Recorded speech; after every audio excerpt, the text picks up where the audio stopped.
Hi, and welcome back to the second hour of Focal Point on AFR Talk. Brian Fisher is my name. Prominent conservative blogger Stacey McCain will be in studio with us at 2:15 to talk about this hotly contested Mississippi primary contest for the Senate between State Senator Chris McDaniel and incumbent Thad Cochran.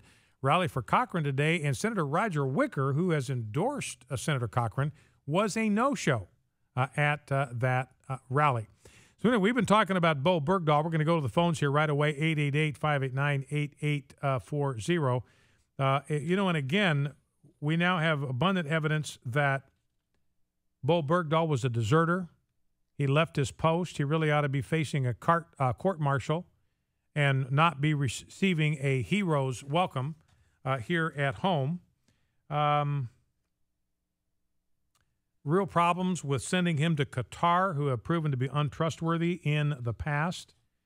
His father, Bo Bergdahl's father, who was feted by President Obama in the Rose Garden, sent out a tweet saying that he was, quote, still working to free all Guantanamo prisoners. That's Bo Bergdahl's father. That's his objective. His objective is not for military success on the part of the United States anywhere in the world. His objective is to get the Muslim killers in Guantanamo Bay set free. That's his agenda, the father of Bo Bergdahl. So clearly he fits into the Muslim sympathizer camp at a minimum. And since he spoke in Arabic, the first thing he did when he had a chance to speak in the Rose Garden was he spoke in Arabic. And it was a word of blessing and favor and praise for Allah. So it looks to me as if he is a Muslim convert himself. He's got the beard and the whole bit to go with it. He also said God will repay. Allah will repay the United States on behalf of the civilians in Afghanistan. And you got the NBC analyst by the name of Michael Leiter. He's out there saying, look, this is problematic. This is NBC now. This exchange is problematic, and it will, quote, strengthen the Taliban. This is really problematic, he says. For the long term, this is going to strengthen the Taliban. It's a big win for them. That's an ex-military expert for NBC, raining all over President Obama's parade.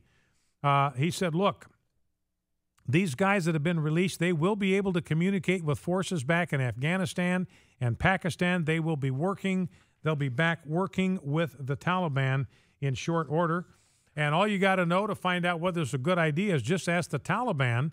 Taliban chief Mullah Muhammad Omar said that this was a huge win for the Taliban and that Afghan Muslims ought to pat themselves on the back. It's a great victory, he said, according to the BBC. I extend my heartfelt congratulations to the entire Afghan Muslim nation. He said this was a big victory.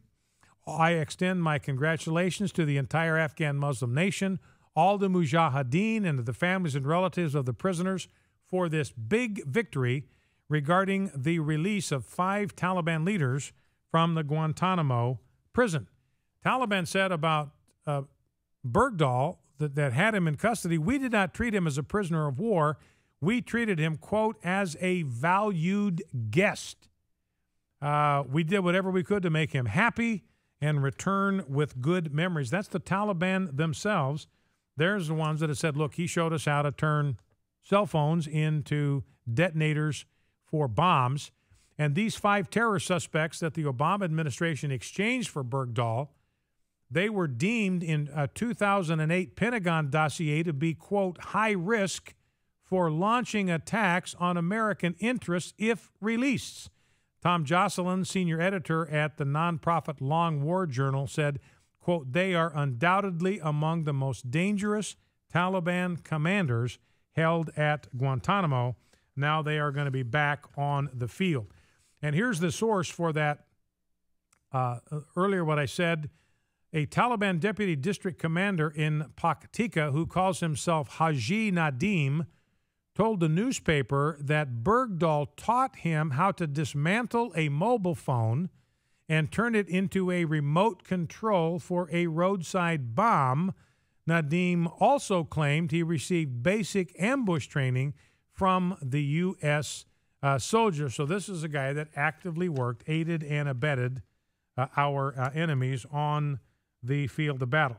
Well, let's grab a couple of phone calls. Let's start with Iris in Rockwall, Texas. Iris, thank you for calling. Thanks for waiting so patiently. What's on your mind? Oh, well, you guys are great today, and I'm glad for the information. And I want to tell you, the first time I heard the story, immediately I thought, before y'all even announced it today, that it was just for distraction so Obama could get some of the heat off of him over the VA scandal, and that's exactly what's come to pass.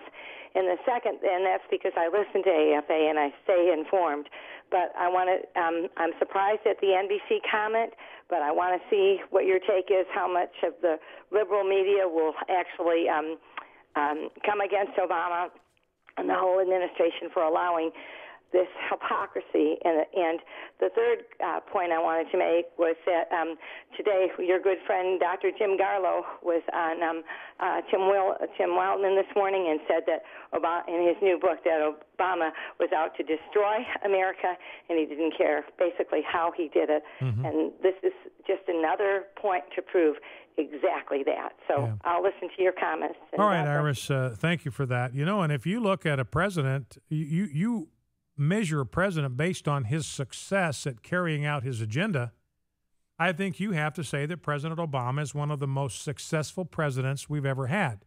If your agenda is to dismantle America, to weaken it, to cripple its economy, to destroy its healthcare delivery system, the finest in the history of civilization, if your agenda is to weaken America around the world, to eviscerate and gut the United States military, if that's your agenda, then this president is an absolute, complete, screaming success.